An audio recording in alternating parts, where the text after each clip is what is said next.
Hey guys, నమస్తే, అస్సలం అయికం. Welcome to my YouTube channel Jumera Sheikh. Today recipe వచ్చేసి ఎండు చేపలు అండ్ అలానే పచ్చిమిర్చి ఉల్లిపాయలతో చేశాను కర్రీ.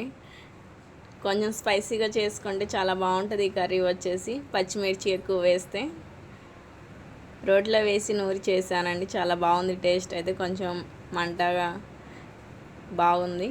మీరు ఒకసారి ట్రై చేయండి. ట్రై చేయాలంటే రెసిపీ ఎలా చేశానో చూడాలి కదండి. వీడియో చూసేద్దాం. ఏమేం కావాలి ఇంగ్రీడియంట్స్. కర్రీ ప్రిపరేషన్ కోసం మనం కావాల్సినవి వచ్చేసి ఉల్లిపాయలు, ఎండు చేపలు, పచ్చిమిర్చి, అంతేనండి. ఇంకేం అవసరం లేదు. కాకపోతే దాంట్లోకి వచ్చేసి కొంచెం ఉప్పు, పసుపు, ఇవే ఇంకా కావాల్సిన పదార్థాలు. వచ్చేసి ఎండు చేపలు వచ్చేసి నేనేమో వాటర్లో నానబెట్టాను. నీళ్ళల్లో ఒక 5 minutes ఉంచితే ఎండు చేపలని దాని మీద ఉన్న డస్ట్ మొత్తం వచ్చేస్తుంది. అలా చేతితో రబ్ చేస్తే మొత్తం అయిపోయి ఫ్రెష్గా కనిపిస్తుంది మనకి చేప వచ్చేసి. అండ్ అలానే దాంట్లోకి వచ్చేసి మిరపకాయలు తీసుకున్నాను, పచ్చిమిర్చి తొడిమలు తీసేస్తున్నాను. మొత్తం క్లీన్ చేసి పెట్టుకుందాం. ఉల్లిపాయలు కూడా కట్ చేసి పెడదాం. పచ్చిమిర్చి వచ్చేసి తొడిమలు తీయడం అయిపోయిందండి. ఇంకా వాటర్లో క్లీన్ చేయాలి.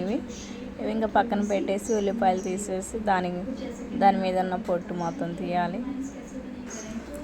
సన్నగా కట్ చేసి పెట్టాలండి ఉల్లిపాయలు వచ్చేసి. ఈ కర్రీ అయితే బ్రహ్మాండంగా ఉంటుంది. మీరు ఎవరైనా టేస్ట్ చేసి ఉంటే కామెంట్ పెట్టండి. తెలియని వాళ్ళు ఎవరంటే తెలియదని కామెంట్ పెట్టండి. అలానే నా వీడియో ఏ ప్లేసెస్ వాళ్ళు చూస్తున్నారో కామెంట్ పెట్టండి.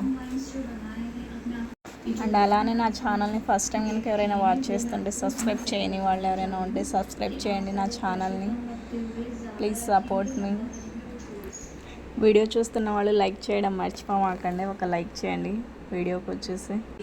ఇంకా ఉల్లిపాయలు వచ్చేసి పొట్టు తీయడం అయిపోయింది. వాటర్లో క్లీన్ చేస్తున్నాను. బాగా శుభ్రంగా కడగాలి నీళ్ళల్లో. ప్లేట్లో తీసుకుంటున్నాను శుభ్రంగా కడిగేసి. ఇంకా మా సైడ్ అయితే ఫుల్ వర్షం అండి. వెదర్ చూడండి అసలు క్లైమేట్ ఎలా ఉందో. కర్రీ ప్రిపేర్ చేస్తూ ఉన్నాను, అందులో వీడియో తీద్దామనేసి బయటకు వెళ్ళి వీడియో తీస్తున్నాను వర్షం పడుతుంటే.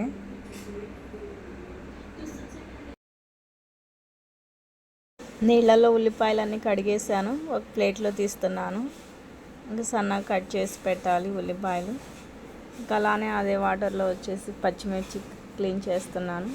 పచ్చిమిర్చి కూడా కడిగేసి నీళ్ళల్లో ఒక ప్లేట్లో తీసి పక్కన పెట్టుకోవాలి.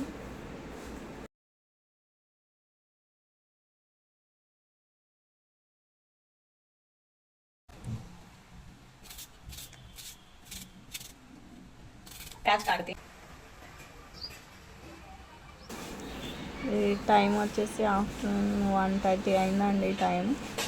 క్లైమేట్ చూడండి ఎంత కూల్గా ఉందో వెదర్ వచ్చేసి. ఇంకా రైస్ ఉడికిందండి, కర్రీ ప్రిపేర్ చేస్తున్నాను. కర్రీ కోసం గిన్నె పెట్టేసి ఆయిల్ వేస్తున్నాను. 4 tablespoons ఆయిల్ వేసి సన్నగా కట్ చేసి పెట్టుకున్న ఉల్లిపాయ ముక్కలు. ఆయిల్ కొంచెం హీట్ ఎక్కింది. ఆయిల్లో ఉల్లిపాయ ముక్కలు వేసేద్దాం.